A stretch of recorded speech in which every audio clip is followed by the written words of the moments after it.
The council chamber of Velora Prime shimmered with gold and arrogance. Tall spires arched overhead, polished to blinding brilliance, while banners of the Galactic Empire rippled in artificial wind. Around the semicircle dais sat admirals, nobles, and ministers, their robes lined with silver threads that marked power without ever having faced a battlefield. At the center, on a throne of obsidian and light, Chancellor Vera Drax surveyed the room like a predator that had never known fear. Kael Voran stood below them, one arm a steel prosthetic, the other gripping the rail to steady his old body. His scars caught the chamber's light like pale rivers etched across gray skin. He had been summoned as a relic, a veteran paraded for ceremony, not counsel. Yet his words would be the only truth spoken in the chamber that day. "You summoned me to speak of Earth," Kael began, voice graveled from decades of shouting orders over artillery fire. "Then listen. What you intend to march upon is no helpless cradle. Their soldiers are unlike any you have crushed before." The chamber stirred with muffled laughter. Admiral Relker leaned to his companion and whispered loudly enough for all. "Primitive militia. They have rockets, perhaps knives. This old fool exaggerates ghosts to stay relevant." Kael ignored him. He had faced worse than mockery. Years ago, on the edge of the Karthos belt, a detachment of human soldiers intercepted an Imperial patrol. 30 of them against 300 of ours. We expected a slaughter. It was, but not as you imagine. He paused, letting the silence grow uncomfortable. Nobles shifted in their seats, unused to patience. They fought as if death had no claim. They turned mining tunnels into traps. They fired until weapons broke, then wielded the fragments as blades. They bled and kept advancing. When the last fell, half our patrol lay dead beside them. Do you hear me? 30 against 300. Gasps rippled across the lower seats, but the admirals only scoffed. Vera lifted a hand, silencing the noise. Her eyes, sharp and cold, settled on him. "You want us to believe that savages with Stone Age fleets pose a threat to the Empire? We have crushed empires older than their planet's first cities." Kael's prosthetic fingers clenched. "You mistake survival for savagery. They fight not for conquest, not for glory, but because extinction shadows them. That makes them relentless. They adapt faster than any species I have known. Push them into fire, they walk through smoke. Starve them, they turn hunger into weapons. You may bury them under your legions, but they will claw from beneath and drag you down." The council erupted with derision. One noble jeered. "Perhaps the humans frightened you, General. Age dulls courage." Kael's patience snapped. His voice thundered through the chamber. "Numbers do not win wars. I commanded armies 10 times larger than the rebels I once fought, and still we nearly lost because they had nothing left to lose. That is what you face now. Earth will not kneel. They will fight until your fleets are wrecks and your soldiers beg for recall." The silence that followed was colder than mockery. For a heartbeat, even Vera seemed unsettled. Then her lips curled into a smile polished by years of politics. "Inspiring, General. But your time has passed. The Empire cannot be halted by fables of desperate primitives. Earth's resources will feed our expansion. Their resistance will amuse our legions." Admirals nodded. One boasted, "A campaign of weeks, nothing more." Another added, "Their crude warships will decorate our shipyards." Kael's chest heaved, but he forced his voice calm. "You think victory is inevitable because you have never faced an enemy who refuses to break. These humans are war-given flesh. Mock me, dismiss me, but remember these words when your banners burn above Seoul." Vera leaned forward, gold circlet gleaming in the light. "Enough. The council will proceed with the vote." Hollow slates ignited around the chamber. Lines of blue filled the air as hands lifted in unanimous accord. Not one voice rose in hesitation. The motion to invade passed without a ripple of doubt. Kael closed his eyes. He had seen this before, proud voices eager for war, blind to what awaited. The sound of triumph in the chamber felt to him like the march of soldiers into graves. Vera's voice carried above the chorus. "Prepare the armada. By the next cycle, Earth will be ours." The nobles cheered, admirals saluted, and aides scattered to carry her will. The chamber glittered with certainty, the certainty of those who had never fought for survival. Cale turned from the dais. Each step toward the exit echoed like a drumbeat of futility. Guards in ceremonial armor straightened as he passed, sneering at the relic who had dared defy their chancellor. He ignored them. His war had been fought long ago, but another was coming, and he could already taste the blood. At the chamber's great archway, he stopped. Without looking back, he spoke softly, almost to himself, yet his words carried into the hush that followed the council's cheers. "You have no idea what waits for you on Sol." Then he walked into the shadows of the corridor, leaving behind a chamber drunk on arrogance. The fleet of the Galactic Empire gathered like a storm across the night sky of Velora Prime.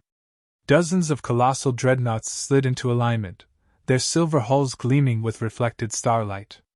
Cruisers formed ranks beside them, each bristling with batteries capable of reducing cities to dust. Transport barges hovered in reserve, stuffed with legions eager for conquest. From orbit, the armada looked less like a fleet than a wall of iron cutting across the void. Admirals walked the command bridges in polished armor, voices swelling with pride. Broadcasts carried the spectacle across the capital. Citizens cheered from plazas, believing they watched history in the making. Chancellor Vera's promise rang across every channel. Earth shall fall, and the Empire shall grow stronger. Cale Voran stood silent on the observation deck of the secondary flagship Ecliptor. His mechanical hand rested on the glass, tracing the outline of ships sliding into formation. Where others saw invincibility, he saw a graveyard waiting for occupants. A young officer approached, his tone dripping arrogance. "General Voran, an honor to have you aboard. You'll see firsthand how swiftly primitives are dealt with." Cale's eye flicked to the man, cold and tired. "You've never fought a war, have you?" The officer smirked. "Trained in the academies of Velora Prime. Top of my class." Cale turned back to the stars. "Classrooms don't bleed." The officer stiffened, unsure if he had been insulted. Before he could reply, a chime announced the fleet's departure. Engines thundered across the void. The entire armada slipped into faster-than-light travel, streaking toward the Sol system. The journey was filled with celebration. Officers dined in lavish halls, toasting to swift victory. Soldiers gambled, traded rumors, and carved Earth's name onto practice blades, eager for souvenirs. Cale observed in silence, invisible in the noise of overconfidence. He remembered other wars, armies laughing before their march, only to scream days later. At last, the fleet dropped into Sol's space. The sun blazed like a furnace, Earth a blue jewel in the distance. Mars glimmered red, its moons circling like watchful eyes. Small defense satellites glittered faintly, insignificant compared to the Imperial dreadnoughts. Admiral Relker leaned forward from his command chair, lips curling. "Pathetic. They barely guard their home." Another admiral laughed. "We could sweep their orbit with one wing." Cale's voice cut across the bridge. "They let you think that." The admirals glanced his way, irritation flashing. "Speak when asked, Relic," one snapped. Cale said nothing further. Warnings were wasted words now. The lesson would arrive in blood. The fleet advanced, spreading across Earth's orbital perimeter.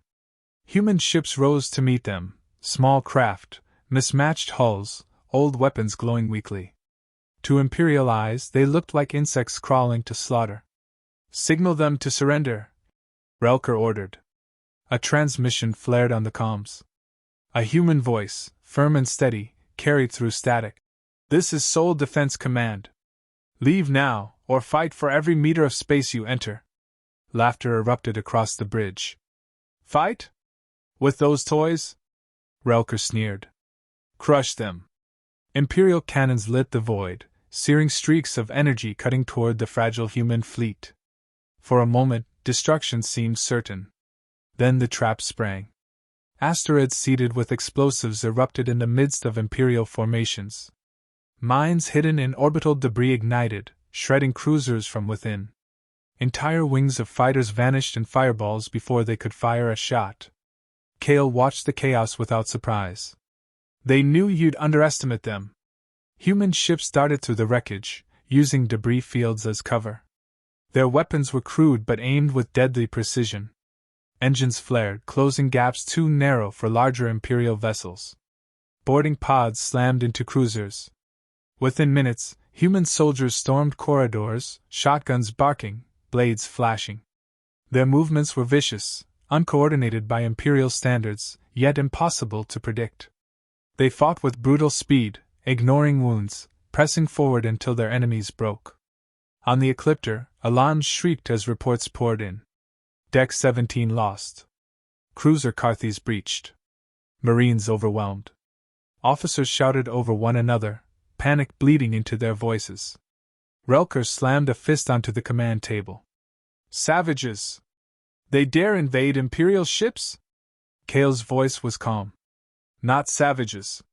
Survivors. You've never met soldiers who refuse to retreat. You're meeting them now. The battle raged for hours. Imperial formations dissolved, commanders shouting contradictory orders. Human craft wove through the chaos, striking and vanishing like ghosts. On one cruiser, cameras showed an Imperial squad cornered by a handful of humans. The feed captured the terror in Imperial eyes as the Terrans advanced, blades slick with blood, voices silent, expressions grim. The squad broke and fled, leaving weapons behind. Kale turned from the display. This is only their opening move. By the end of the first day, the Empire had lost ships it never dreamed could fall to primitives. Dozens of wrecks burned in Earth's orbit, their husks drifting like broken monuments. Human forces, though battered, still held ground, defiance blazing brighter with every moment. On the bridge, silence replaced arrogance. Admirals avoided Kale's gaze. Their confidence had cracked, but pride held their tongues. Chancellor Vera's hologram flickered into the chamber, her gilded armor gleaming even through projection. She scanned the shaken faces and spoke with venom. Do not falter. These losses are irrelevant. Double the assault. Burn their cradle to ash. Relker straightened at once, forcing authority back into his voice. As you command, Chancellor. Kale met Vera's eyes through the hollow. For a heartbeat, neither spoke. Then he said quietly but clearly, You are feeding soldiers into a fire that does not burn out. Vera's gaze hardened. And you, General, will remain silent. The Empire has no need of cowards' warnings. The hollow vanished. Kale looked once more to the stars, where debris smoldered around Earth like a crown of fire. The war had barely begun, yet already the Empire had lost the illusion of invincibility. He could see what the admirals refused to admit: Sol would not fall easily. And humanity had just begun to fight. The red sands of Mars trembled beneath the boots of Imperial legions. Columns of armored walkers advanced across the plains, banners of the Empire rising high against the thin sky. Gunships swept overhead, their engines screaming, firing volleys into the settlements below. It should have been a swift campaign. Instead, Mars became a graveyard. Kale Voran stood on the command deck of the Ecliptor, listening as fragmented reports bled across calms. Ambush in Sector 9. Tunnel collapse, casualties unknown. Infantry trapped in mining shafts. Enemies still advancing. The voices carried not certainty but confusion. Send reinforcements! Admiral Relker barked, slamming his fist on the table. How are colonists holding against legions of the Empire? Kale answered without turning. Because they aren't colonists. They are soldiers born from hardship. They've fought wars on hostile ground long before you ever landed. On Mars, human fighters vanished into canyons and tunnels. Imperial formations that pressed too far were swallowed whole. Walkers collapsed into pits rigged with explosives. Convoys disappeared under avalanches triggered by detonations. From hidden ridges, marksmen struck officers with precision that shattered morale. A young Imperial lieutenant's panicked voice crackled through comms. They're everywhere. Shadows in the dust. We fire and they move like ghosts. We lose squads, and we never find the bodies, only traps waiting when we return. Relker growled. Cowards hiding in dirt. Kale shook his head. Not cowards. Hunters! On Earth itself, the war grew worse. Cities transformed into fortresses overnight. High-rise towers became sniper nests. Underground rails carried troops unseen from one district to another. Entire neighborhoods erupted in coordinated ambushes. Inside an Imperial transport, soldiers huddled as explosions hammered the streets. One muttered, "How do they know where we move?" Another answered, "They live here. Every corner, every shadow, they've claimed it." The hatch blew open. Terran soldiers stormed in with shotguns and blades. The fight ended in seconds. The humans left no survivors. Admiral Relker clung to illusions. "We outnumber them 100-1. Victory is inevitable." Kale faced him squarely. "You still believe numbers matter. But look at your own reports. Entire battalions vanish in districts held by a handful of Terrans. Every time you tighten your grip, they slip free and cut deeper. You call them primitive because it comforts you. They are not primitive. They are efficient." Relker bristled. "Your words sap morale." Kale's voice rose, iron beneath the gravel. "Reality does that, Admiral. And reality has no pity." The breaking point came above Earth. The Empire's flagship, the Dominion's Crown, commanded the fleet from high orbit. Its hull glistened with gold, the Chancellor's personal throne carried into battle. Human strike teams launched from hidden platforms, small craft darting through wreckage fields. Most were destroyed before reaching the flagship. A few broke through. Inside the Dominion's Crown, alarms shrieked. Reports screamed of breaches on lower decks. Chancellor Vera, cloaked in gilded armor, stood defiant in her command chamber. "Seal the intruders out! Purge every deck if you must!" But humans did not stop. They carved through defenders with grim precision, advancing room by room. Their movements seemed chaotic yet always struck where Imperial lines were weakest. One Imperial officer gasped, "They don't fight like soldiers. They fight like executioners." Vera snarled, refusing to retreat. "They will not reach me. I am the Empire." Kale, aboard the Ecliptor, watched the unfolding chaos on tactical displays. Red icons marked boarding zones spreading closer to the heart of the flagship. Officers on his bridge whispered in disbelief. Kale said quietly, "They warned you with every action, but you never listened. Now you will understand what it means to face those who cannot be broken."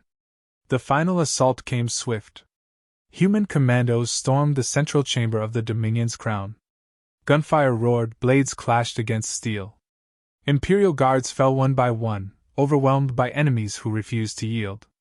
Chancellor Vera raised her ceremonial weapon, eyes burning with fury. "You dare defile the throne of the Empire?"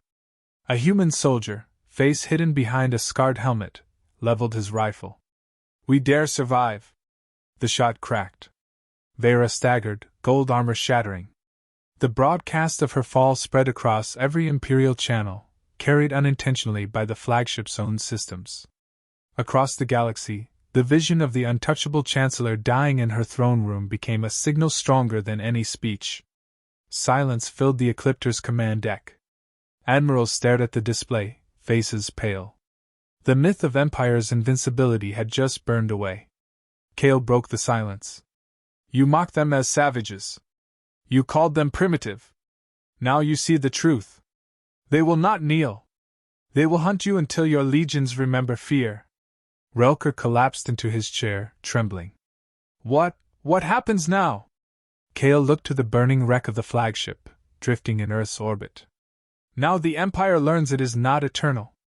In the aftermath, human forces drove the remnants of the fleet from Sol. Broken cruisers limped into retreat, dreadnoughts crippled beyond repair. Mars remained under Terran control, its tunnels alive with fighters. On Earth, survivors raised banners not of conquest but defiance, visible even from orbit. Kale stood on the ruins of an abandoned Imperial outpost on Mars, surrounded by Terran soldiers cleaning weapons. They moved with practiced calm, not celebrating but preparing for whatever would come next. He studied their faces, hardened, determined, marked by a quiet unity he had not seen in any army for decades. One soldier approached him, voice steady. "You're not one of us, But you warned them, didn't you? Cale nodded slowly. I tried. They did not listen. The soldier tightened the strap on his rifle and glanced at the horizon. Then maybe you understand. We don't fight because we want to.